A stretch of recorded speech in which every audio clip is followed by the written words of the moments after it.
عقیدے کی سچائیوں کا سمجھنا۔ مسیحیت میں نئے آنے والوں کی مدد کرنے کے لیے انہیں صحائف کی واضح سمجھ ہو۔ ہمیں انہیں مسیحی عقیدے کی بنیادی سچائیوں کو سکھانے کے لیے ایک منصوبہ تیار کرنا ہوگا۔ میں زکریا امیر ہوں۔ جیسا کہ ہم نے اپنے مطالعے کے دوران غور کیا کہ پولس رسول نے تیموتھیوس کو تھسلنیکیوں کے ایمانداروں کی جانچ کرنے کے لیے بھیجا تھا، ان چیزوں میں سے ایک جو اس نے واپس آ کر رپورٹ کی تھی، ان کا ایک سوال تھا جو بنیادی عقیدہ سے متعلق ہے، اور سادہ الفاظ میں سوال یہ تھا کہ وہ ایماندار جو مسیح کی دوسری آمد سے پہلے مر جاتے ہیں ان کا کیا ہوتا ہے۔ اب یہ سوال اس خط میں بیان نہیں کیا گیا۔ مثال کے طور پر پولس بعض اوقات اپنے کرنتھیوں کے خطوط میں بیان کرتا ہے کہ آپ نے مجھ سے جو پوچھا اس کے متعلق میرا جواب یہ ہے۔ واقعی خط سے یہ بالکل واضح ہوتا ہے کہ انہوں نے یہ سوال کیا تھا، اور پولس پھر ایک صورتحال کے بارے میں بات کرتا ہے۔ در حقیقت یہاں جو بات چل رہی ہے وہ یہ ہے کہ اس کے بعد پولس تھسلنیکیوں سے چلا گیا تھا، اور یاد رکھیں کہ اسے دباؤ کی وجہ سے وہاں سے جانا پڑا، یعنی اسے اور سلاس کو ظلم و ستم کی وجہ سے جانا پڑا، لیکن اسے پتہ چلا کہ وہ اپنے پیاروں کو کھو چکے ہیں۔ وہ لوگ جو مر چکے تھے وہ ان کے بارے میں پریشان تھے۔ اب وہ دوسری آمد کے بارے میں جانتے ہیں، لیکن بنیادی طور پر وہ اس بنیادی سوال کو نہیں سمجھتے۔ وہ لوگ جو مسیح کی آمد ثانی سے پہلے مرتے ہیں ان کے ساتھ کیا ہوتا ہے، ان کے پاس اس سوال کا جواب نہیں تھا۔ اب ہمارے لیے یہ ایک بنیادی سوال ہے، کیونکہ ہمارے پاس تمام صحائف ہیں۔ ہمارے پاس پوری کتاب مقدس موجود ہے۔ ہمارے پاس پولس رسول کا تھسلنیکیوں کو لکھا گیا خط، یہ خط موجود ہے۔ ہمارے پاس اس کا دوسرا خط بھی موجود ہے۔ ہمارے پاس وہ خطوط بھی ہیں جو اس نے دوسری کلیسیاؤں کو لکھے، جن میں وہ ان سوالات کے بارے میں بات کرتا ہے۔ لیکن ہمیں یہ سمجھنے کی ضرورت ہے کہ ان تھسلنیکیوں کے ایمانداروں نے کبھی بھی مسیحی عقیدے سے متعلق کوئی دستاویز نہیں دیکھی۔ یقیناً یہ پہلا خط ہوگا، پہلا تحریری صحیفہ جو انہوں نے کبھی دیکھا تھا، اور ہم اس بات کو سمجھ سکتے ہیں کہ یہ ان کا ابتدائی سوال تھا۔ لہٰذا وہ اس بات کو سمجھ گئے کہ یسوع دوبارہ آئے گا، کیونکہ پولس آیت 9 میں اور خط کے بالکل آغاز میں یہ لکھتا ہے، اس لیے کہ وہ آپ ہمارا ذکر کرتے ہیں کہ تمہارے پاس ہمارا آنا کیسا ہوا، اور تم بتوں سے پھر کر خدا کی طرف رجوع ہوئے تاکہ زندہ اور حقیقی خدا کی بندگی کرو اور اس کے بیٹے کے آسمان پر سے آنے کے منتظر رہو۔ آپ نے دیکھا وہ اس حقیقت کے بارے میں جانتے تھے کہ یسوع آنے والا ہے، اور پھر وہ یہ کہہ کر نتیجہ اخذ کرتا ہے جسے اس نے مردوں میں سے جلایا، یعنی یسوع کے جو ہم کو آنے والے غضب سے بچاتا ہے۔ وہ سمجھ گئے کہ یسوع آنے والا ہے۔ دراصل وہ اس ہی کی تلاش میں تھے، اور حقیقت یہ ہے کہ کلیسیا کے کچھ افراد اور پیارے انتقال کر گئے تھے، اور وہ ان کے لیے واقعی فکر مند تھے۔ لہٰذا پولس نے اس سوال کے جواب میں بات کی کہ ان کے ساتھ کیا ہوتا ہے۔ بس یہ وہ ہے جو یہاں پولس کہتا ہے، وہ واقعی اس سوال کا جواب دیتا ہے جو کہ بہت بنیادی ہے۔ وہ یہ کیوں نہیں سمجھ پائے، ہم اس کے بارے میں نہیں جانتے۔ شاید یہ بہت زیادہ بھاری تھا، پولس نے اس کا ذکر کیا ہوگا، لیکن شاید اس نے اس کا ذکر نہیں کیا تھا، کیونکہ وہاں بہت کچھ ہے جو وہ ان نئے ایمانداروں کو سکھانے کی کوشش کر رہا تھا۔ تو اس کا جواب یہ ہے، بھائیوں، ہم نہیں چاہتے کہ جو سوتے ہیں ان کی بابت تم نا واقف رہو، تاکہ اوروں کی مانند جو نا امید ہیں غم نہ کرو۔ اب پولس یہاں جو کچھ کہتا ہے وہ یہ ہے کہ وہ موت کے لیے ایک یوفیزم متبادل لفظ استعمال کرتا ہے۔ یوفیزم متبادل لفظ یقیناً ایک ایسا لفظ ہے جو نرم ہے۔ وہ کہتا ہے، میں نہیں چاہتا کہ تم جو سوتے ہیں ان کی بابت نہ واقف رہو، لیکن اس کا اصل مطلب یہ ہے کہ وہ لوگ جو مر چکے ہیں۔ یسوع نے ایسا ہی کیا۔ آپ کو یاد ہے جب اس نے سنا کہ لازر مر گیا ہے تو اس نے شاگردوں سے کہا کہ انہیں جانے کی ضرورت ہے، کیونکہ لازر سوتا ہے، اور شاگردوں نے کہا اگر وہ سو گیا ہے تو بچ جائے گا، اور پھر یسوع نے مڑ کر کہا تمہیں سمجھ نہیں آئی، وہ مر گیا ہے۔ اب یہ ایک تلخ لفظ ہے، لہٰذا پولس یہ کہہ کر اسے نرم کرتا ہے، میں نہیں چاہتا کہ تم ان کی بابت جو سوتے ہیں فکر مند ہو، لیکن سوتے سے مراد وہ ہیں جو مر چکے ہیں، اور میں نہیں چاہتا کہ آپ ان لوگوں کی طرح غم زدہ ہوں جنہیں کوئی امید نہیں، کیونکہ مسیح میں ہمیں امید ہے۔ ان کے پاس امید ہے، حالانکہ وہ یسوع کے آنے سے پہلے مر چکے ہیں، اور اس لیے پولس واقعی ہمیں دوسرے صحائف میں ایک وضاحت دیتا ہے، اور اس سے پہلے کہ ہم یہاں پہلا تسلنیکیوں میں اس کی وضاحت دیکھیں، میں آپ کو 2 کرنتھیوں 5 باب پر لے جاتا ہوں، جہاں وہ اس کے بارے میں بھی بات کرتا ہے۔ وہ کہتا ہے، پس ہمیشہ ہماری خاطر جمع رہتی ہے، اور یہ جانتے ہیں کہ جب تک ہم بدن کے وطن میں ہیں، خداوند کے ہاں سے جلا وطن ہیں۔ ویسے جب آپ اس بیان کو پڑھتے ہیں تو یہ بالکل واضح ہے کہ جب وہ ہم کا لفظ استعمال کرتا ہے تو وہ بدن کا حوالہ نہیں دے رہا، وہ حقیقی طور پر ہمارا ذکر کر رہا ہے جیسا کہ وہ تھے۔ اصل میں ہم اور آپ ہیں۔ جب آپ اس بدن کو دیکھتے ہیں تو آپ سچ میں مجھے جیسا میں حقیقت میں ہوں نہیں دیکھتے، یہ وہی بدن ہے جس میں میں رہ رہا ہوں جیسا کہ یہ تھا، اور اس کے نتیجے میں وہ کہتا ہے، پس ہمیشہ ہماری خاطر جمع رہتی ہے، اور یہ جانتے ہیں کہ جب تک ہم بدن کے وطن میں ہیں، خداوند کے ہاں سے جلا وطن ہے، کیونکہ ہم ایمان پر چلتے ہیں نہ کہ آنکھوں دیکھے پر۔ غرض ہماری خاطر جمع ہے، اور ہم کو بدن کے وطن سے جدا ہو کر خداوند کے وطن میں رہنا زیادہ منظور ہے، اور اسی لیے وہ کہہ رہا ہے، اس واسطے ہم یہ حوصلہ رکھتے ہیں کہ وطن میں ہوں خواہ جلا وطن اس کو خوش کریں۔ دوسرے لفظوں میں، چاہے کچھ بھی ہو، ہم خدا یسوع مسیح کی خدمت کر رہے ہیں۔ اب وہ یہاں صرف یہ کہہ رہا ہے کہ جب ہم مرتے ہیں تو ہم سوتے نہیں ہیں جیسا کہ کچھ لوگ کہتے ہیں، لیکن ہم خداوند کے ساتھ رہنے کے لیے جاتے ہیں، اور جو کچھ وہ کہہ رہا ہے اس کے تعلق سے یہاں یہ بات واضح ہے۔ وہ کہہ رہا ہے کہ اگر میں مر گیا تو میں اس جسم سے نکل جاؤں گا۔ اب وہ 2 کرنتھیوں 12 باب میں اس نقطہ کو حاصل کرنے کے لیے ایک اور خاص مثال استعمال کرتا ہے، جہاں اسے بہت ہی غیر معمولی تجربہ ہوا، جہاں وہ کہتا ہے کہ وہ تیسرے آسمان پر پہنچ گیا تھا، اور اس نے ایک ایسا مکاشفہ سنا جو ناقابل یقین تھا، اور وہ اس کی وضاحت کرتے ہوئے کہتا ہے، میں جانتا ہوں کہ یہ آدمی، اور وہ اپنے بارے میں بات کر رہا ہے، اور آپ ایسا سیاق و سباق کے حوالے سے دیکھتے ہیں۔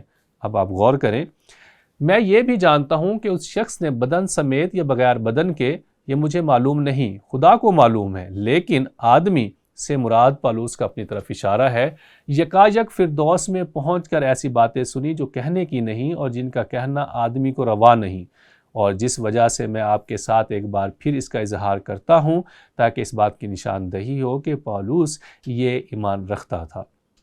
اور مجھے یقین ہے کہ بائبل سکھاتی ہے کہ جب ہم بطور ایماندار مرتے ہیں تو ہم اس جسم کو چھوڑ کر خداوند کے ساتھ رہنے کے لیے جاتے ہیں، اور یہی چیز پولس سکھا رہا ہے۔ جب وہ فلپیوں کو خط لکھتا ہے تو آپ کو یاد ہے کہ اس نے یہ خط قید میں سے لکھا تھا، اور جب اس نے ان فلپیوں کو لکھا تو وہ کہتا ہے، کیونکہ زندہ رہنا میرے لیے مسیح ہے اور مرنا نفع۔ مرنا نفع ہے کا مطلب یہ نہیں کہ میں قبر میں سو رہا ہوں، اس کا مطلب ہے اگر میں مر گیا تو میں خداوند کے پاس جاؤں گا، یہی نفع بخش بات ہے۔ اور وہ مزید کہتا ہے، لیکن اگر میرا جسم میں زندہ رہنا ہی میرے کام کے لیے مفید ہے تو میں نہیں جانتا کہ کسے پسند کروں۔ میں دونوں طرف پھنسا ہوا ہوں۔ میرا جی تو یہ چاہتا ہے کہ کوچ کر کے مسیح کے پاس جا رہا ہوں، کیونکہ یہ بہت ہی بہتر ہے، مگر جسم میں رہنا تمہاری خاطر زیادہ ضروری ہے۔ ان متعلقہ صحیفوں کے ساتھ جو پیغام ہم یہاں پہنچانے کی کوشش کر رہے ہیں وہ یہ ہے کہ جب پولس تسلنیکیوں کو لکھتا ہے تو وہ انہیں یقین دلا رہا ہے کہ ان کے پیارے جو انتقال کر چکے ہیں وہ خداوند کے ساتھ ہیں۔ بے شک یسوع ابھی تک نہیں آیا ہے۔ مجھے یاد ہے کہ میرے والد کے جنازے پر یہ بات کہی گئی۔ وہ 78 سال کی عمر میں خداوند کے ساتھ رہنے کے لیے اپنے ابدی مکان کو گئے، اور مجھے وہ وقت یاد ہے کیونکہ یہ سن 78 تھا، اور مجھے یاد ہے کہ پہلی تسلنیکیوں میں سے پیغام سنایا گیا اور فلپیوں میں ان آیات کا حوالہ دیا گیا، اور ایسی ہی صورت میں میرے والد بھی تھے، ان کی لاش تابوت میں تھی، اور مجھے بہت واضح طور پر یاد ہے کہ یہ کہا گیا کہ میرے والد یہاں نہیں ہیں۔ جب آپ اس تابوت کو کھولتے ہیں تو آپ جو کچھ دیکھتے ہیں وہ صرف وہی بدن کا گھر ہے جس میں وہ 78 سال سے مقیم تھے۔ وہ یہاں نہیں ہیں بلکہ وہ خداوند کے ساتھ ہیں۔ اور اسی طرح پولس ان تسلنیکیوں کو خط لکھ رہا ہے اور کہہ رہا ہے، میں نہیں چاہتا کہ جو سوتے ہیں ان کی بابت تم نہ واقف رہو، تاکہ اوروں کی مانند جو نا امید ہیں غم نہ کرو، کیونکہ ہمیں یسوع میں امید ہے۔ اور وہ مزید تفصیل سے بتاتا ہے کہ اس کا اصل مطلب کیا ہے۔ وہ آیت سے شروع کرتے ہوئے کہتا ہے، کیونکہ جب ہمیں یہ یقین ہے کہ یسوع مر گیا اور جی اٹھا، اور وہاں وہ کہہ رہا ہے جیسا کہ تم یقین رکھتے ہو اور جو ہم بھی یقین رکھتے ہیں۔ ہمیں یہ یقین ہے کہ یسوع مر گیا، اور ہمیں یہ بھی یقین ہے کہ وہ جی اٹھا، تو اسی طرح خدا ان کو بھی جو سو گئے ہیں یسوع کے وسیلے سے اسی کے ساتھ لے آئے گا۔ انہیں جو مر گئے ہیں اب اس کا مطلب کیا ہے؟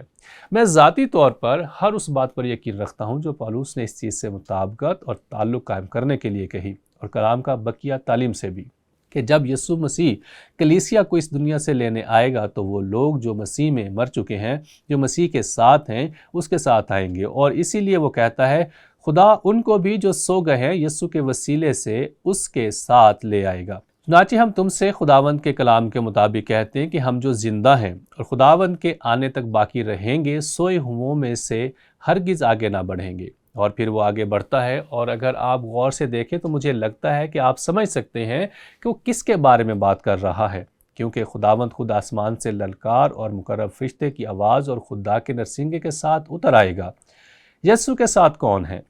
وہ جو مسیح میں مرتے ہیں مگر مسیح کے ساتھ زندہ ہیں، اور یسوع آئے گا للکار اور مقرب فرشتہ کی آواز اور خدا کے نرسنگے کے ساتھ اتر آئے گا، اور پہلے تو وہ جو مسیح میں موئے جی اٹھیں گے، اور اگر آپ محتاط نہیں ہیں تو آپ اسے قبر سے اٹھنے سے ملاتے ہیں۔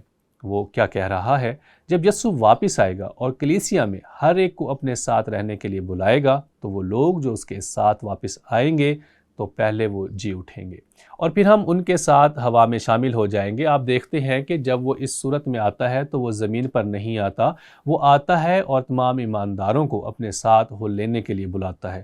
تو اس کو ذہن میں رکھتے ہوئے ہم پڑھتے ہیں، اور پہلے تو وہ جو مسیح میں موئے جی اٹھیں گے، پھر ہم جو زندہ باقی ہوں گے ان کے ساتھ بادلوں پر اٹھائے جائیں گے تاکہ ہوا میں خداوند کا استقبال کریں، اور اسی طرح ہمیشہ خداوند کے ساتھ رہیں گے۔ پس تم ان باتوں سے ایک دوسرے کو تسلی دیا کرو۔ تو میرے عزیزو، دوسرے لفظوں میں میں جانتا ہوں کہ آپ غمگین ہیں، لیکن ان لوگوں کی طرح غم نہ کریں جن کو کوئی امید نہیں ہے، کیونکہ آپ کے پیارے یسوع کے ساتھ ہیں۔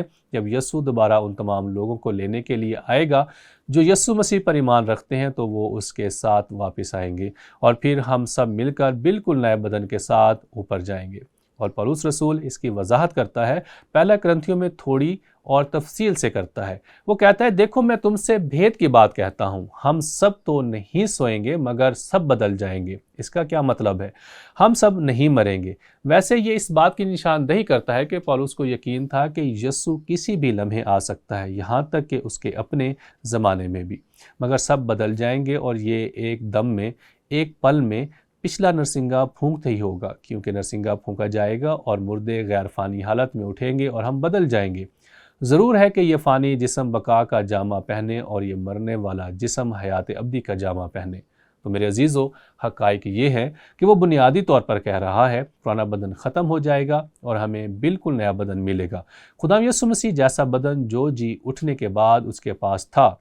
مجھے یاد ہے، یہ میرا ذاتی تجربہ ہے، کہ جب میں اپنی بالکل نوعمری میں تھا اور میں ایماندار بھی نہیں تھا تو میں نے ایک کتاب پڑھی، ان دا ٹوئنکل آف این آئی۔ اس کتاب کا نام تھا لیفٹ بیہائنڈ۔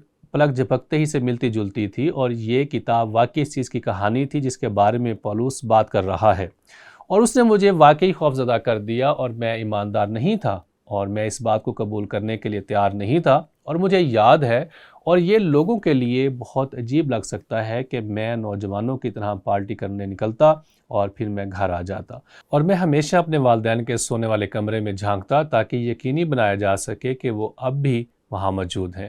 اس چیز نے مجھ پر کتنا اثر کیا اور میں نے اس پر کتنا یقین کیا، اور مجھے دعا کرنا یاد ہے، خداوند مت آنا، میں تیار نہیں ہوں۔ لیکن خداوند نے اس بنیادی سچائی کو میرے دل کو مجرم ٹھہرانے اور مسیح میں مجھے نجات کے تجربے تک پہنچانے کے لیے استعمال کیا، جہاں مجھے یہ امید تھی جس کے بارے میں پولس رسول یہاں بات کر رہا ہے۔ اب غور و فکر رد عمل سے متعلق سوال یہ ہے کہ روحانی پیشواؤں کو مسیحت میں نئے آنے والوں کو کون سی بنیادی بائبلی سچائی سکھانی چاہیے، اور ہمارے پاس ان تمام سچائیوں پر بات کرنے کا وقت نہیں ہے، اور میں کلام کے حوالوں میں بھی نہیں جاؤں گا۔ میں صرف یہ کہنے جا رہا ہوں، ہمیں لوگوں کو سکھانے کی ضرورت ہے کہ وہ ایمان کے ذریعے فضل سے بچائے گئے ہیں، نہ کہ اعمال کے ذریعے۔ ہمیں کتاب مقدس سے انہیں یہ دکھانے کی ضرورت ہے کہ ان کی نجات مسیح میں محفوظ ہے۔ ہمیں انہیں کتاب مقدس میں یہ دکھانے کی ضرورت ہے کہ وہ اس حقیقت کے پیش نظر کیسے چلیں کہ معلوم ہو کہ وہ ایماندار ہیں۔ اور آخر میں ہمیں انہیں سکھانا چاہیے کہ وہ خداوند کے ساتھ اور خداوند کے لیے اس کی قوت کے بغیر نہیں چل سکتے۔ تو آئیں اس اصول کے مطابق زندگی گزارنے کو یاد رکھیں جو کلام کے اس حوالے اور تمام کتاب مقدس سے حاصل ہوتا ہے۔ مسیحیت میں نئے آنے والوں کی مدد کرنے کے لیے انہیں صحائف کی واضح سمجھ ہو، ہمیں انہیں مسیحی عقیدہ کی بنیادی سچائیوں کو سکھانے کے لیے ایک منصوبہ تیار کرنا ہوگا۔